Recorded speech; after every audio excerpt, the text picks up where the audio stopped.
Hello guys, नमस्कार। मैं अरविंद मौर्य एक बार पुनः आप लोगों का स्वागत करता हूं अपने ब्लॉग ड्राइवर बाबू में। और दोस्तों, अभी मैं फ्रांस में एक पार्किंग में रुक गया हूं। मैं सुबह लगभग 12 बजे पहुंचा हूं गाड़ी खाली करने। तो वहां पे उन्होंने मुझे बताया कि आपकी गाड़ी कल 8 बजे खाली होगी। मैं यहां पे इस पार्किंग में लगभग 2 बजे ही पहुंच गया और मैं आकर के सोया हुआ था। तो ऐसे ही कल छुट्टी था, कल भी मैं सो गया था, उसके वजह से रात में नींद नहीं आई। कल रात में नींद नहीं आने की वजह से आज मैं फिर दिन में सो गया। तो अब तो देखिए रात में किस हिसाब से नींद आ जाए तो अच्छी बात है, क्योंकि जब मैं दिन में ज़्यादा सोता हूँ ना तो मुझे नींद नहीं आती है, क्योंकि रोज़ सोने का टाइम नहीं मिलता है। और जब अगर मिल जाता है दिन में सोने का टाइम तो फिर हमारा रोटेशन थोड़ा चेंज हो जाता है। तो कल सुबह हम जाएंगे और अपना गाड़ी खाली करेंगे। उसके बाद हमें फिर अगला लोडिंग यहाँ से फ्रांस से लोड करके और जर्मनी तक का मिल चुका है। और जर्मनी में हमको परसों रात में 9 बजे फिक्स टाइम गाड़ी खाली करना है और लगभग 8 से 900 किलोमीटर हमारा यात्रा है। तो कोई दिक्कत नहीं है, कल लोड करके 500 किलोमीटर 600 किलोमीटर चला देंगे, जो बचेगा उसको परसों चला देंगे। तो इस लिहाज से बहुत बढ़िया 2-3 दिन का काम मिल चुका है। तो मुझे लग रहा है कि ये हफ्ता अच्छा बीतने वाला है। कोई प्रेशर वाला काम नहीं रहेगा। काफ़ी नॉर्मल, मतलब आराम आराम से जो भी है वो हो जाएगा काम। तो चलिए इस वीडियो का हम शुरुआत करते हैं। ये वीडियो आप लोगों के लिए बहुत इंपॉर्टेंट होने वाला है, क्योंकि मुझसे काफ़ी दोस्त जो पूछ रहे थे कि भाई कुछ यूरोप का वैकेंसी अगर आपको पता है तो बताओ। तो मुझे आप लोगों के लिए कुछ वैकेंसी पता चली हैं। इस वीडियो में हम उन्हीं के बारे में बात करेंगे। और अगर आप हमारे चैनल पे पहली बार जुड़ रहे हैं तो हमारे चैनल को सब्सक्राइब कर लें। तो चलिए इसी के साथ इस वीडियो की शुरुआत करते हैं। और सबसे पहले एक बार फिर हम आप लोगों को याद दिला देना चाहते हैं कि आप हमारे बताए गए किसी भी ऑफिस पे जाइए तो उसके बारे में खुद से जांच पड़ताल करिए, ठीक है? क्योंकि हम हर ऑफिस के बारे में पर्सनली नहीं जानते हैं। तो आप लोगों को इस बात का बेहद ध्यान रखना है कि कोई भी पैसा किसी को देने से पहले आप लोगों से उसके बारे में अच्छे से जांच पड़ताल कर लेनी है। और अगर कोई पैसे आप दे रहे हैं तो उसकी जिम्मेदारी पूरी तरह से आपकी होगी, ना कि मेरी। क्योंकि आप कल को ब्लेम करें कि भाई आपने बोला था। तो मैं केवल आपको एक वैकेंसी, आप लोगों को जो नहीं पता चल पाता है कि वैकेंसी कहाँ खाली है, तो केवल मैं आप लोगों के बीच में उस वैकेंसी को शेयर करता हूँ। क्योंकि ना तो वो ऑफिस वाले हमें जानते हैं, ना हम उन ऑफिस वालों को जानते हैं। और ऐसा भी नहीं है कि जितने ऑफिस में काम आए सब ऑफिस पे मैं पर्सनली विजिट किया हूँ या उसके बारे में बहुत ज़्यादा जानकारी हो। तो एक अंदाज़ा जो होता है उस हिसाब से मुझे जो सही लगता है वही डालता हूँ मैं। जब लगता है कि नहीं थोड़ा सा जेन्युइन है तभी मैं डालता हूँ, नहीं तो ऐसे तो तमाम वैकेंसियाँ दिखती हैं। तो गलत मुझे जो फील होता है वो वैसे तो मैं डालता ही नहीं हूँ। लेकिन फिर भी ये आप लोगों की पूरी तरह से रिस्पॉन्सिबिलिटी है, किसी को कोई पैसे देने से पहले आप अच्छी तरीके से उसको बात करें, उसके बारे में जानें कि हाँ इन्होंने आगे किसी का काम कराया हुआ है या पैसे लेकर के बैठ गए हैं। तो ये आप लोग पूरी अच्छी तरीके से मेरी बातों को सुने और इस बात पे फोकस करें और ध्यान दें। अभी आप ये डिस्प्ले पे जो वैकेंसी देख पा रहे हैं ये रोमानिया के लिए वैकेंसी है और ये त्रेहान कंसल्टेंसी दिल्ली में है। और इसमें आप लोग जाने से पहले एक बात इस ऑफिस के बारे में मुझे जहाँ तक जो पता है मैं आपको बताता हूँ, क्योंकि इस ऑफिस के बारे में मैं पर्सनली बहुत अच्छी तरीके से जानता हूँ। देखिए, ये ऑफिस वाले काम कराते हैं और काम फंसाते भी हैं। बहुत सारे लोगों का काम इनके माध्यम से हुआ है और बहुत सारे लोगों का काम नहीं भी हुआ है। काफ़ी लोगों का पैसा भी इन्होंने रोक रखा है जो नहीं दिए। और इनके ऑफिस में जाएंगे, आपका काम हो गया तो ठीक, नहीं तो 1-1 साल तक पासपोर्ट इनके पास रहेगा। 1 साल के बाद ही देते हैं, 6 महीना 1 साल के बाद ही। तो लेकिन ये भी है कि थोड़ा सा रिस्क लेना है और काम कराते भी हैं। क्योंकि मुझे लगता है रोमानिया दिल्ली से इनसे ज़्यादा कोई आदमी नहीं भेजा है। और इनका लगभग रोमानिया का 2 से 3 लाख के बीच में अभी फ़िलहाल चार्ज होना चाहिए। कुछ समय पहले तक, 2.5 साल पहले तक तो मैं जानता था तो ये लोग 2 लाख के नीचे ही ले रहे थे। और ये काम कराते हैं। इनके ऑफिस का थोड़ा सा बिहेवियर लास्ट में ठीक नहीं रहता है।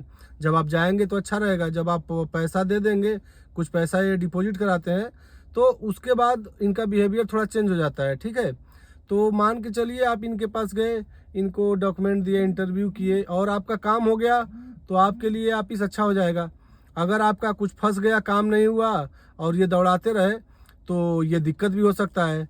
तो आप इनसे जा कर के पहले बातचीत कर सकते हैं कि भाई इतने दिन में मेरा काम नहीं होगा तो पैसा आप रिटर्न देंगे, पासपोर्ट कब रिटर्न देंगे। ये सारी बातें आप अगर पॉसिबल हो सके तो किसी एक दो लोगों के साथ ले जाएं और ऐसे कंडीशन में आप कंफर्म कर लें। और इसमें इनको 25 कार मैकेनिक चाहिए। और ये जो काम रोमानिया का है, तो आप लोगों को ये बता दूं कि रोमानिया का जो सैलरी का कैटेगरी है वो बहुत हाई लेवल का नहीं है। तो यहाँ पे आपकी सैलरी लगभग, हमको एक अंदाज़ा से बता रहा हूँ कि 7 से लेकर के 900 के नीचे ही होगा। तो 900 के 800 के नीचे ही होगा, इससे ज़्यादा नहीं होगा। तो बाकी आप जब इनके ऑफिस पे जाएंगे तो ये लोग पहले आपको सैलरी या जो भी आपको जानकारी होगा ये दे देंगे। और ये जो सर्विस चार्ज बताएंगे, आप लोग यकीन मानिएगा कि अगर आपको ये 2.5 लाख बता रहे हैं तो आप 20,000 15,000 और एक्स्ट्रा मान के चलिएगा। ये इनका पुराना हिसाब इतिहास रहा है, ठीक है। लेकिन सैकड़ों लोगों को इन्होंने भेजा भी है और इनका सैकड़ों कई सौ लोगों को इन्होंने यूरोप में भेजा भी है। और कुछ लोग फंसे हुए हैं तो बात अलग हो सकती है, उसका एक अलग टॉपिक हो सकता है। और उसके बाद हमारे काफ़ी भाई हैं जो हमको हमेशा मैसेज करते थे कि भाई साहब कोई बस ड्राइवर का जॉब हो यूरोप के लिए तो आप हमें बताइए। तो दोस्तों, मैंने पहले भी कहा था कि मुझे जब कुछ आइडिया मिलेगा तो मैं आप लोगों के बीच शेयर करूंगा। तो आज एक भाई हैं जिनके माध्यम से आप लोगों के बीच में मैं ये वैकेंसी लेकर के आ रहा हूँ। और ये जो ऑफिस है इसके बारे में मैं बहुत पर्सनली नहीं जानता हूँ, लेकिन जिस भाई ने हमें ये भेजा हुआ है और इसके बारे में बताया हुआ है, तो उनका कहना है कि भाई ऑफिस बहुत अच्छा है, ऑफिस जेन्युइन है। तो आप लोग इनसे बातचीत करें और इनके रूल कानून को समझें और जाकर इनके पास विजिट करें। ऐसा तो नहीं है कि जाते ही डायरेक्ट पैसा देना है। लोगों के संपर्क में आने से चीज़ें आदमी समझना चाहे तो समझ सकता है। तो ये आप डिस्प्ले पे देख सकते हैं कि माल्टा में बस ड्राइवर चाहिए इनको। और इनमें इन्होंने सैलरी वगैरह कुछ भी मेंशन नहीं किया हुआ है। और मैं उस भाई से पता किया था जिन्होंने मुझे वैकेंसी बताया है, तो उन्होंने मुझे लगभग जो इसका सर्विस चार्ज है 4 लाख के ऊपर ही बताया था। तो आप लोग जाइए, उनसे मिलिए और कंफर्म करिए। अगर आप लोगों को सूटेबल लगता है, अगर आप सर्टिफाइड होते हैं, तो आप अपना डॉक्यूमेंट दीजिए और अपना काम को आगे बढ़ाइए। और इसमें इन्होंने साफ साफ लिखा हुआ है कि इनको इंडिया का वैलिड लाइसेंस चाहिए और इंग्लिश स्पीकिंग एकदम ज़रूरी है, मोस्ट है, अनिवार्य है। और तो जो भाई इसके योग्यता के अनुसार फिट बैठते हैं वो जा करके इनसे संपर्क कर सकते हैं या टेलीफोन के द्वारा भी कांटेक्ट कर सकते हैं। देख सकते हैं कि इसमें इन्होंने 3 नंबर दे रखा है, तो आप बात करके भी उसके बारे में जानकारी ले सकते हैं। और कुछ अगर पता चले तो हमको भी आप उसके बारे में थोड़ा बताइए कि हमारा भी नॉलेज उसमें थोड़ा बढ़े कि इनका क्या चार्ज है और किस प्रोसेसिंग के थ्रू ये काम करवा रहे हैं, कितना पैसा पहले मांग रहे हैं, कितना बाद में। तो अगर आप लोगों को पता चलेगा तो आप हमको भी कमेंट बॉक्स में ज़रूर बताइएगा। काफ़ी भाई ऐसे भी हैं जो ट्रक नहीं चलाते हैं या जिनके पास ट्रक का लाइसेंस नहीं है और वो छोटी गाड़ियों का एक्सपीरियंस रखते हैं। आप इसमें देख पा रहे हैं कि क्रोटिया के लिए कार ड्राइवर चाहिए। तो छोटे गाड़ी चलाने वालों के लिए ये वैकेंसी काफ़ी अच्छा होने वाला है। और इसमें आप लोग जा करके अपना कैरियर आगे मूव कर सकते हैं, आगे बढ़ा सकते हैं, अपने परिवार को खुश रखने के लिए अच्छे पैसे कमा सकते हैं। और इसमें इन्होंने मेंशन किया हुआ है कि काफ़ी अच्छा सैलरी मिलने वाला है। इन्होंने देख सकते हैं केवल यही लिखा है लाइट व्हीकल ड्राइवर चाहिए इनको। और मुझे भी जितना मैं समझ पा रहा हूँ ऑफिस जेन्युइन लग रहा है। इनका चार्ज बेशक हाई लग रहा है, लेकिन एजेंसी मुझे अच्छी लग रही है, जेन्युइन लग रही है। मैंने थोड़ा बहुत अपने तरफ से सर्च करने का कोशिश किया तो मैं सर्टिफाइड हूँ, लेकिन इनका चार्ज जो है वो 4 लाख के ऊपर जा रहा है मोटी मोटा। तो उस हिसाब से कार के जॉब के लिए, बस के जॉब के लिए थोड़ा सा ज़्यादा लग रहा है। लेकिन अगर काम हो जाता है तो आदमी को फिर वही चीज़ सस्ता लगने लगता है। और देख सकते हैं कि इनका ऑफिस जो है वो कई जगह है, दुबई में है, तुर्की में है, माल्टा में है, इंडिया में है। तो मुझे लगता है कि काफ़ी बड़े पैमाने पे इनका ऑफिस काम करता है। तो इतने बड़े पैमाने पे जब काम करता है और लंबा अगर आपको चलना है तो आपको काम सही करना पड़ेगा। फ्रॉड करके तो आप इतना लंबा चल नहीं सकते हैं।